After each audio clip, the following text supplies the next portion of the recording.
Warahmatullahi taala wabarakatuh. Selamat sore, perkenalkan saya Jamal Malik, mahasiswa Universitas Pemulang dari Prodi Akuntansi. Jadi di sini tuh saya akan mempresentasikan melalui video di mata kuliah Manajemen Strategik yang diampu oleh mohon izin Ibu Indawati SEMM MK.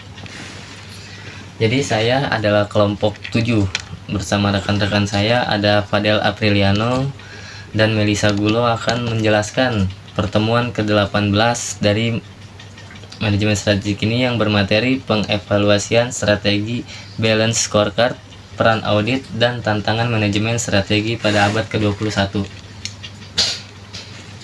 Oke, langsung ke materi aja. Yang pertama tuh ada konsep balance scorecard atau BSC. BSC ini adalah pendekatan integrasi tujuan strategis, aksi, dan pengukuran. Tidak hanya fokus pada keuangan, tapi juga pelanggan, proses internal, dan pembelajaran serta pertumbuhan. Nah, BSC ini terdiri dari 4 perspektif utama. Yang pertama tuh ada keuangan, pelanggan, proses internal, dan pembelajaran dan pertumbuhan. Nah, dari keuangan itu ada 3 poin, yaitu ada laba, ROI, dan efisiensi anggaran. Dari pelanggan itu ada kepuasan pelanggan, loyalitas pelanggan, dan retensi. Proses internal itu ada efisiensi, operasional, inovasi, dan kualitas. Dari pembelajaran dan pertumbuhan itu ada pengembangan SDM, inovasi, dan budaya adaptif. Jadi gitu, dalam konsep balance scorecard ini atau BSC itu punya 4 perspektif utama.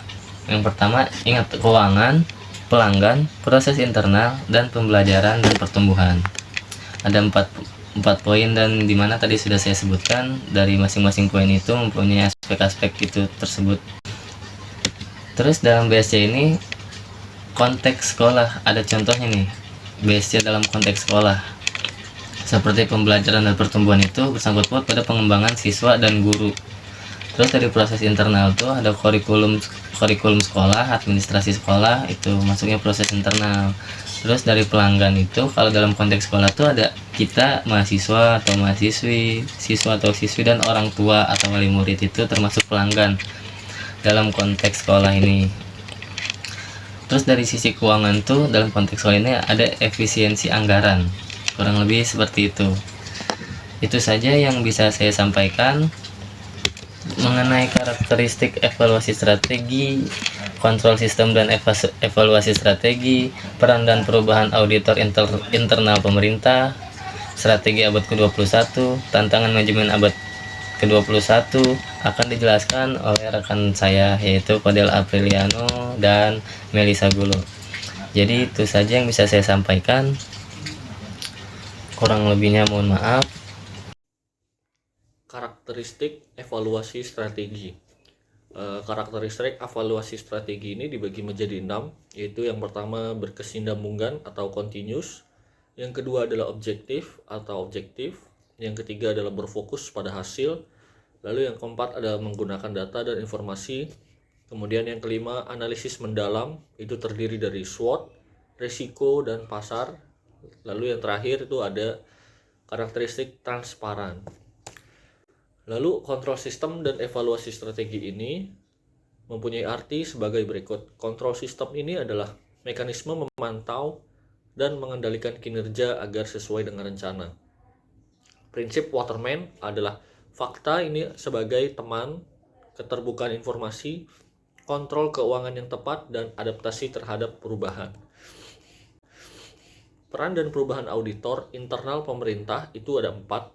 Yang pertama itu adalah menjaga akuntabilitas dan transparansi, kemudian melakukan pengawasan dan evaluasi program, lalu yang ketiga menilai risiko dan pengendalian internal, yang keempat itu memberikan rekomendasi strategis. Auditor internal dulu melawan versus sekarang, itu kalau dulu lebih fokus kepada kepatuhan, reaktif, dan finansial. Sekarang ini lebih ke strategis, proaktif, risk based atau berbasis risiko, kemudian berbasis teknologi.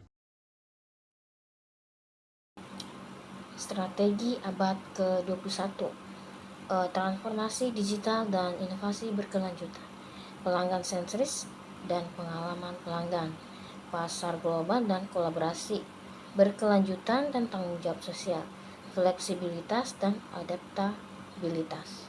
Tantangan manajemen strategi ke abad ke-21. 1. Disrupsi teknologi dan persaingan global. 2. Perubahan cepat lingkungan bisnis. 3. Tuntutan keberlanjutan. 4. Krisis global, pandemi, iklim, dan sosial. Contoh kasus, evaluasi strategi, balance scorecard. Bank Mandiri pakai balance scorecard buat ukur kinerja, seperti perspektif keuangan atau laba bersih, pelanggan atau kepuasan nasabah, proses internal atau kecepatan layanan, dan pembelajaran atau pelatihan karyawan. Hasilnya dipakai buat revisi target dan program. Yang kedua, peran audit dalam evaluasi strategi. Perusahaan retail besar kayak Matahari ngelakuin audit strategi tahunan. Auditor cek apakah ekspansi toko sesuai tujuan jangka panjang dan apakah biaya operasional efektif. Temuan audit dipakai manajemen buat koreksi strategi. Yang ketiga, tantangan manajemen strategi abad ke-21. Nokia gagal adaptasi ke tren smartphone berbasis Android. Perusahaan lebih cepat nangkep perubahan teknologi dan perilaku konsumen, bikin Nokia kehilangan pangsa pasar. Ini nunjukin pentingnya adaptasi cepat dan inovasi terus menerus. Kesimpulannya, pengevaluasian strategi dan balance scorecard memberi pandangan menyeluruh terhadap kinerja organisasi. Peran audit sangat penting untuk menjaga transparansi, akuntabilitas, dan efektivitas strategi. Manajemen strategi abad ke-21 menghadapi tantangan besar berupa digitalisasi, inovasi, dan globalisasi.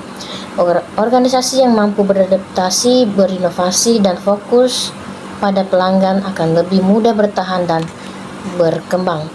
Sekian dari pembahasan kelompok kami. Terima kasih.